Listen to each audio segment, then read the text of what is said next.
Vladimir Putin, and were there any preconditions set to agree to this meeting? No, we had a great call, and it lasted for a long time, over an hour this morning. I also had with President Zelenskyj a very good call after that.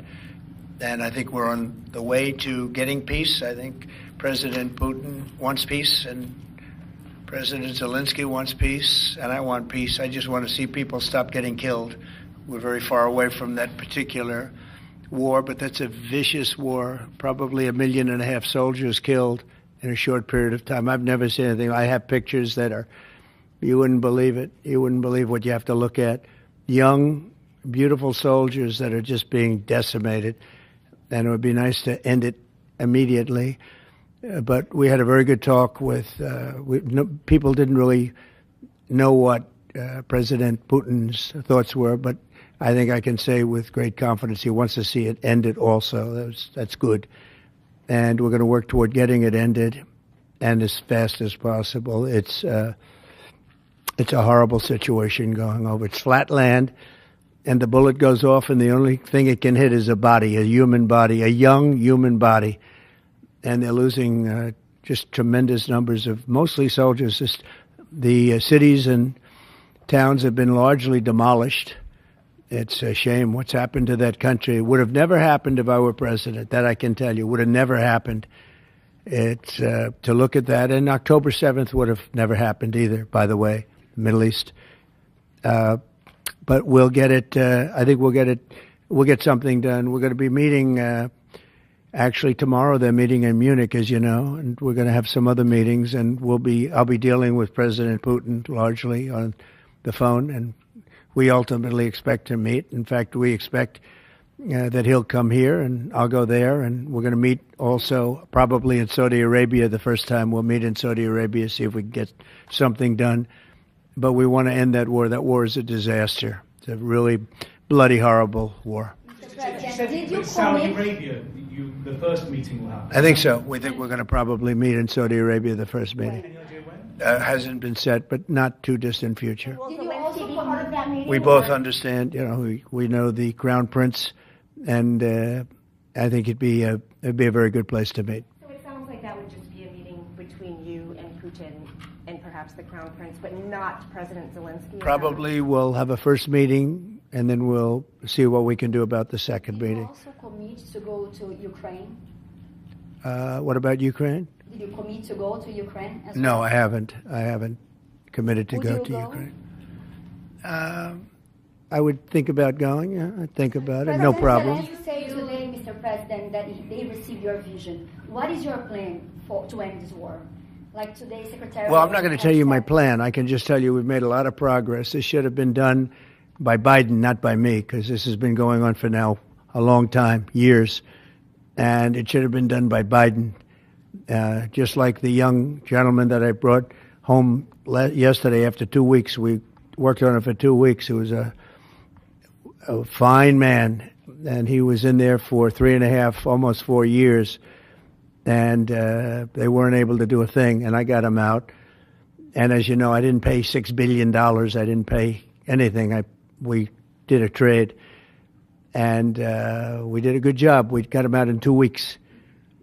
He should have been out years ago. Really should have been out years ago. Oppose NATO membership for Ukraine? I don't think it's practical to have it, personally. I know that our new Secretary of Defense, who's excellent, Pete, made a statement today saying that he thinks it's unlikely or impractical. I think probably that's true. I think long before President Putin, they said there's no way they'd allow that. This has been going on for many, many years. They've been saying that for a long time, that Ukraine cannot go into NATO. And I'm okay with that. I just want the war, whether they are or they're not. But it certainly would seem to be that most people have said that is something that's not going to happen. Are you freezing out President Zelenskyj of this process a bit? Isn't there a danger of that? No, I don't think so. As long as he's there, but at some point you're going to have elections too. You're going to have an election. He says he wants security assurances, Mr. President. What does that look like? In terms of what? If the war were to end, he says he wants guarantees of security. We'll see what that means. We have I think when the war ends, one thing he was very strong about, if it ends, he wants it to end. And that's President Putin said that. He wants it to end. He doesn't want to end it and then go back to fighting 6 months later. We talked about the possibility, I mentioned it, of a ceasefire so we can stop the killing. And I think we'll probably end up at some point getting a ceasefire in the not too distant future. Do you expect Ukraine? Say it, what? Do you view Ukraine as an equal member of this peace process? It's an interesting question. I think they have to make peace. Their people are being killed, and I think they have to make peace. We will continue to I said that was not a good war to go into, and I think they have to make peace. That's what I think. Why did you decide to provide support to Ukraine? Would you support Zelensky ceding territory or exchanging territory in any agreement to end the war? Well, he's going to have to do what he has to do, but, you know, his poll numbers aren't particularly great, to put it mildly. He's got a country where, you know, it's been savaged and attacked, and he's got an army that's been very, very brave, actually, despite the fact that, you know, we've given him, in my opinion, $350 billion. That's what the real number is. You don't hear that number. And Europe has given, in my opinion, $100 billion. And they've done it in the form of a loan. And I have a Secretary of Treasury right now who's actually quite brave. He's over in Ukraine on a train. And there's a lot of things happening around that train that aren't so good.